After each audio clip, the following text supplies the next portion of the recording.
Hello and welcome to the Airedale. Today we'll be taking a look at dance, why turf is better than grass, and Alma's plans on putting in solar panels. That and many more coming up on the Airedale. Directly from the Alma High School news studio, covering news and sports from where it matters. You're watching the Airedale. Welcome back to the best high school broadcast in Arkansas. Social media is really important to most teens' lives. So what social media do we use so often? Here's more with Derek Hall and Philip Shores. Our youth around the globe have been using social media apps more often, and here we go to some students and their thoughts on which social media platform is the most successful. I think Facebook is the most successful platform because it's the most advertised and it has the most users. Instagram, mainly because you see a lot of celebrities on it, a lot of ads, and it's pretty popular. Snapchat, because everyone I know has it, and during class when we're supposed to be doing our work, kids are on it, and that's just how kids contact each other nowadays. We can send pictures, we have filters for it, we can post about our day and everything. It's a really useful app, I guess. More and more students are becoming introduced to apps like Snapchat, Instagram, and Facebook. Here we go to a few more students and their thoughts. I would say Snapchat because it gives you a lot more privacy than other apps lately. Like Messenger, it has like certain privacies that it will let you into, and it's really difficult these days. Like Snapchat will delete messages after 24 hours in their servers, and they're still doing that. There's like a lot of people saying there's rumors going around that they're not, but they still are, and that's like a lot for teenagers is that they want to feel like their stuff is secure, and I like that a lot. I would definitely say Facebook has gone a long way. Like they have a lot of users, but they've gone definitely a long way. And there you have it. This is Derek Hall and Philip Shore signing out from Airwaves Media. You hear that music? It's the sound of dance season starting. Join Chloe and Jonathan as they take a look into dance season. The second semester not only marks the end of the football season, but it also marks the beginning of dance season. The dance team dances in a variety of dances, such as pom, kick, hip-hop, and jazz. This wide variety of dances also requires a wide variety of skills and dance moves that have physical challenges. They compete for completely different styles. So we have a jazz, a pom, a kick, and a hip hop. So physically they have to prepare for 4 completely different routines. And so that's something that always is kind of stressful, but good for them because they're super well-rounded. But we have to prepare them for 4 totally different routines. Probably getting through the routines. So once we learn the routine, you know all the choreography, but you don't know how hard it is to go through completely. So we work our way up. And then once you get there, it's real hard, and we do it a lot, so it gets easier, but you should never be able to do a routine and be like, I feel like I could do that again. You should do it again and be like, I can never do that again, ever. Along with these physical challenges, the dancers have mental challenges that they prepare for. Personally, I prepare myself. Whenever I wake up in the morning, I always go to my kitchen and I just sit there and decompress everything and focus on what I'm going to do in practice and get myself ready for the intense practice that's going to happen. I just think about, I imagine doing it and having it go perfect and everything hits and everything looks good, and I just imagine that I need to do my best, and my best is all I can do. So, one of the biggest fundamentals of being on the dance team is realizing you are part of a team and others are relying on you. Some of the dancers had their own definition of a team. Being on this team is really important to me because I've been on this team for 3 years and I've made so many new friends. I know I can go to these people anytime I need them and they're always here for me. They always push me whenever I'm struggling through practice, and I really appreciate them for that. They can't win they win or they lose as a team. So they can't win without each other, and then they rely on each other. A lot of our routines depend a lot on the boys and also depend a lot on the girls. So, they can't accomplish anything without their teammates. So it's pretty easy to keep them tight and close together as a team since they need each other on the floor. Grace Fuel and Logan Guerra, both seniors this year, are returning dance team members. They talk about their favorite dance moments and what they plan to do to make this season better. I'm making it my best year by just like doing everything I've ever wanted to do. So just going hard at every practice because this is my last year to do this. And I was in Palm this year, and that's something I've always really wanted to do, but I was kind of scared to do it. And I was like, this is my last year, might as well go for it. And I did it, and I loved it. Winning state 2 years ago was the best experience I could ever have. It was unexplainable. It was amazing. The dance students truly earn their spot on the team. They go to daily practices and are tested both physically and mentally. With coaches like Coach Brewer and Coach Murray who believe in them, they're able to be successful in their dancing categories as a team. So before you think of how physical football can be or how challenging soccer is, think of the challenges that the dance team members go through so they can call themselves Alma Dance Team members. For Airways Media, I'm Jonathan Morgan. As you can see, the dance program is really popular here at Alma High School. More with Kirsten and Gemini coming up. And Alma High School has many opportunities to join in clubs like choir, volleyball, cheer, football, and many more. But the most we enjoy is dance. Dance influences you to express your feelings and yourself in school.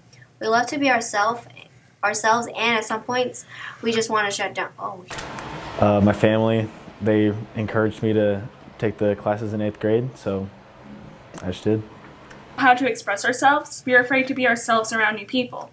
Sometimes we're scared to try new things and are afraid of people judging us. But in dance, it isn't like that. They welcome people that want to try it. Who you're working with, you just can't let your personalities clash. You just have to be polite and have fun and just make the most out of it. I've been dancing since I was like 7 years old. So I just kind of started doing it when I was little and then fell in love with it and got a degree in college, and here I am. The performances, the rush that you get from it. I think I just tried it when I was little because I did gymnastics and a bunch of my friends were doing dance, and so I decided that was maybe something that I wanted to try, and I ended up loving it. So dance is amazing for students because we have the dance program and we have the dance team. So anyone can be in the dance program, and that allows everyone to get the fine arts side of things, and they can be in the show, and it's like a creative outlet for students. Reporting for Airways Media is Kirsten Goss and Gemini Shong. As we get to the middle of the year, stress levels tend to rise and people are a little on edge. So mental health is a really big deal this time of year. Here's more with Shelby Bishop on that topic. Some students are struggling to cope with stress of not only their home environment, but school as well. You see a lot of stress and tension because some students work.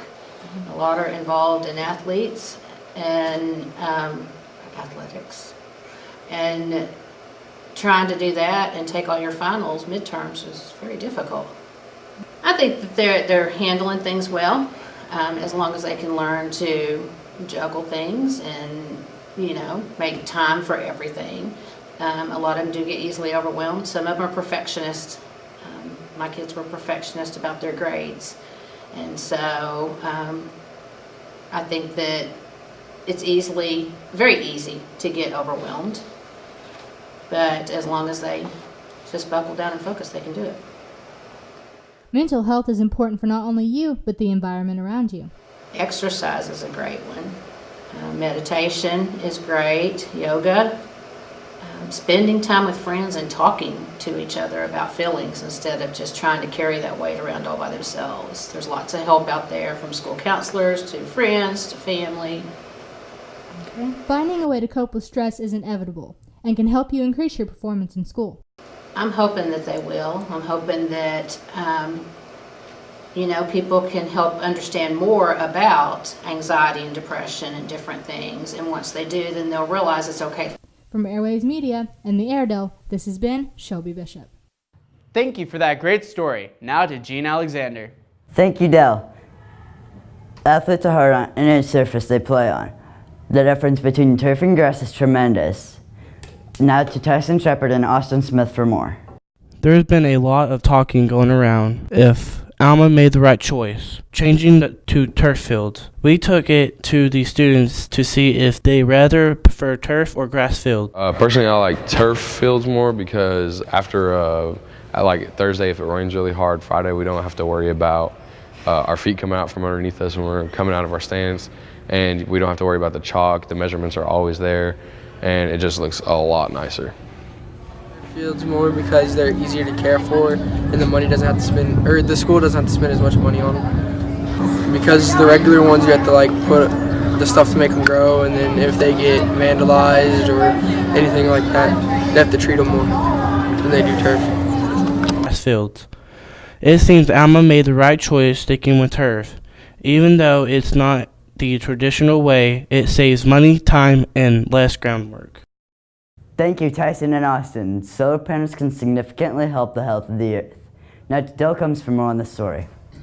To think, we'll be growing green with solar panels here in our little town.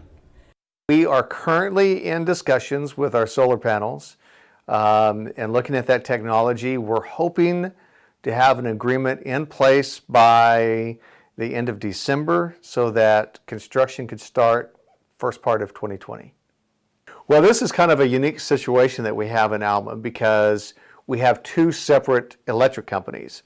One for the south end of town basically, and one that covers kind of the north end of town. So because of that, we can't have just one bank of solar panels. We're going to have two banks of solar panels. So one, we're pretty certain will be around our wastewater facility. We have a lot of land out there that we have access to. And then we are currently talking with another entity, and I can't really say who that is yet, but I think you're going to be really excited when we make the announcement. But there's another 35 acres, around 35 acres that are over here by the city offices and the high school that we think that we're going to have access to help us with the other bank that's going to be needed.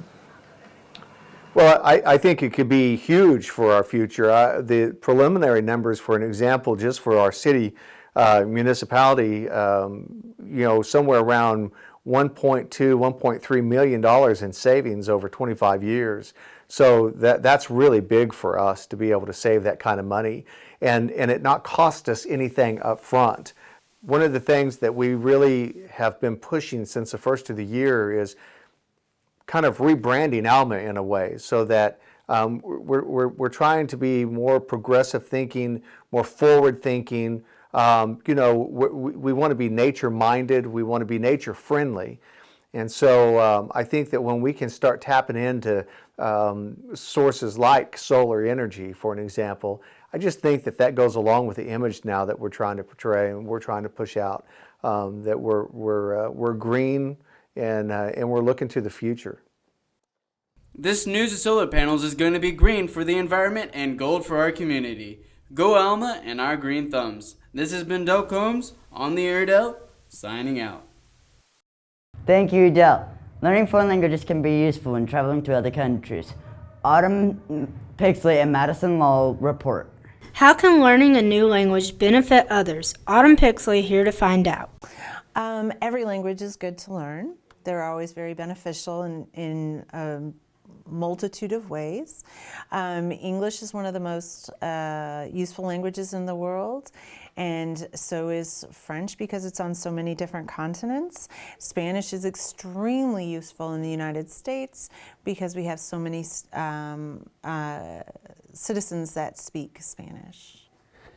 Well, there's a lot of difficulties when you are like using verbs between like past and present. Sometimes it's hard, and pronunciation, I think that's one of the hardest things to learn. Well, for the area that we live in, we have actually a pretty large Hispanic population, like in the Greater River Valley. So if you can be bilingual, it actually could help you or be a benefit for you to get a job because you can speak more than one language. And for some businesses, that would be a huge benefit for you to actually get that job. So, learning a new language can be very beneficial and helpful later in life. Let's see what else students can benefit from it. It would be the language that you're most interested in. If there's one thing about studying a foreign language, there has to be a desire to acquire the vocabulary, the grammar, the sentence structure, the rules, the procedures in that language. I find that kids come into Spanish and they want to sing and dance and eat tacos, and I tease that that's how I teach, but there's a lot more to it than that, and it is time consuming. We laugh and say that Spanish is, it's not mixed Spanish. You don't drive through McDonald's and order a hamburger or a Coke and, hey, throw in some Spanish. It is something that you have to work toward, and that is time consuming.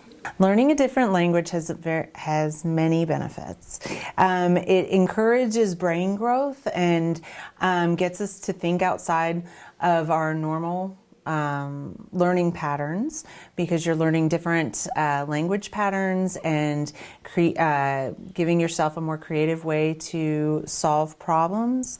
Many language learners are excellent problem solvers and thinking outside the box. And so language teaches you things other than just a foreign language to learn. But of course, the benefits of learning a foreign language and getting to know a foreign culture is getting to know more people and being able to travel and learn.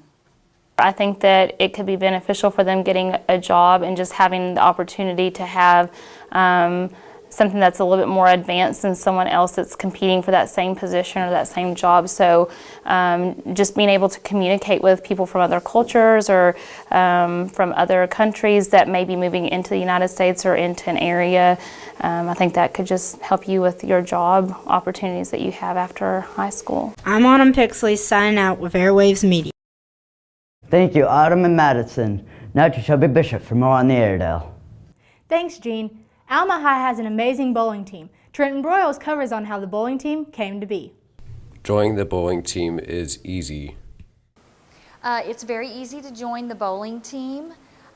We have practice starting in September, and basically I just do a sign up, and pretty much anybody that wants to or is interested in bowling to come out, have fun, and then you're basically on the team, and then like my top scorers will like make varsity, and then everybody else will make junior varsity. Being on the bowling team is free and fun. No, bowling team is all free. We bowl at Bowling World, and they provide all the bowling shoes, bowling balls, and it's no cost to anybody that wants to be on the bowling team. Leagues are free to come and watch. For bowling matches, parents are always welcome. It costs nothing to come to the bowling matches. When we go to conference or state, there is a fee that will go to the Arkansas Activities Association. But for our league matches, it is totally free, and parents are welcome to even ride the bus with the bowling team if they choose to do so. There can be many people on the bowling team. Really, any number, but the team consists of 6 members for varsity, and then everybody else, as far as for junior varsity, we kind of rotate in and out as far as how well you're doing that night and scores, but my top 6 will make varsity. There's only one requirement for bowling. The only special requirement is that since it is a AAA sanctioned sport, that we do require our athletes to have a physical, just like with any other AAA sport. Other than that, no requirements. Just come out and have fun. Bowling is fun for the team and coach. The best part about being in bowling, just for me, it's just being around the kids. They have a good time, and they all get better, a lot better. At bowling, and they seem to have a really good time, and they seem to like make new friends. So that's the best part. This has been Trenton Broyles signing out for the Airedale. Thanks, Trenton. We'll be right back after this message. We cover the sports, the events, and the news. Finding a way from the media room to the public. Hard work and precision is what we strive to capture. Capturing events in our community for all to see. We are Airwaves Media. 3.1 billion people use social media each day. The sad factor in this is not very many people know how vital it is to be safe on social media. Social media safety is important to our generation and the upcoming generations. Here's a look at what Lex believes what social media safety is. In this day and age, I feel like teens really give out their location and where they're going. Like, I can go to the football game and I'll tag myself in it and be like, hey, I'm in Alma Stadium and everything. This day and age, we really let everyone know where we are, and we need to be more private with our privacy. Like, we just let people do whatever they want on social media. We don't even care. And really, we need to stop. Like, Snapchat, it gives like certain protections over privacy and stuff, but there's still like screenshots and everything else, and like it causes a lot of problems, especially insecurities these days with girls and males alike. And I feel like we really just need to start watching what we do. Like, there could be a lot being caused from it. Here's Logan Whitaker on what he thinks it takes to be safe on social media. Like, watch who you follow, because it might not really be them, and don't send pictures with your face in it, and don't give out your location or your passwords. I'm Dylan Hawley. Stephen Miller with Airwaves Media. Thanks, Dylan and Steven. Don't you wish you would get noticed by your crush? We totally understand. So keep on watching to find out how you can get noticed by your crush. Today at Alma High School, we picked off random kids in the hallway and asked them how to get noticed by a guy or girl. If a guy wants to get noticed by a girl, I would recommend being themselves, going out of their way to talk to that girl, being kind, just act how they normally would, but go out of their way to be in that girl's way. To get noticed by a girl. I think one of the most important things you can do is your appearance, just to look nice and look respectful, and a lot of times by saying things that are nice. Without being cliche, just be yourself. You know, people can pick up on it for being fake or trying to be something you're not. So just be yourself, especially if you're different. You know, if you're different, obviously you're going to stand out from people. Works the same for both of them. The thing about getting noticed by someone is to genuinely care about that person, to let them know that you notice their likes and dislikes, that you share commonality. The number one mistake that kids make is they feel like they have to change for somebody else. Don't ever change for someone else. If you have to change your looks, if you have to change who you are as a person just to get noticed, then it's not worth being noticed by that person. That there's other people out there. You know, they say beauty's in the eyes of the beholder, and that's true. And there is someone out there for everybody, and if you have to change who you are to get somebody that you think you like to like you, in the end, you're not going to be happy. Now to help with rejection, just in case that doesn't work out. Let them know that they still have themselves, and that's what's more important. Honestly, the only thing I can think of is to move on, because obviously not everyone's going to be, can't win 100% of the time, so. Well, it's not the end of the world, nor is it really that big. I know people are going to hate me for this, but it's not that big of a deal. But what really doesn't get hit on is what you can do to help it out. Like, say for example, I take walks in the rain. I mean, that usually helps me clear my head. This is Noah McClanahan, and that's a wrap. That concludes this week's show. Find QR posters in our high school, scan it, and it will take you straight to our channel. And if you're looking forward to next week's show, make sure to leave a big thumbs up and subscribe. And as always, thanks for watching The Airedale.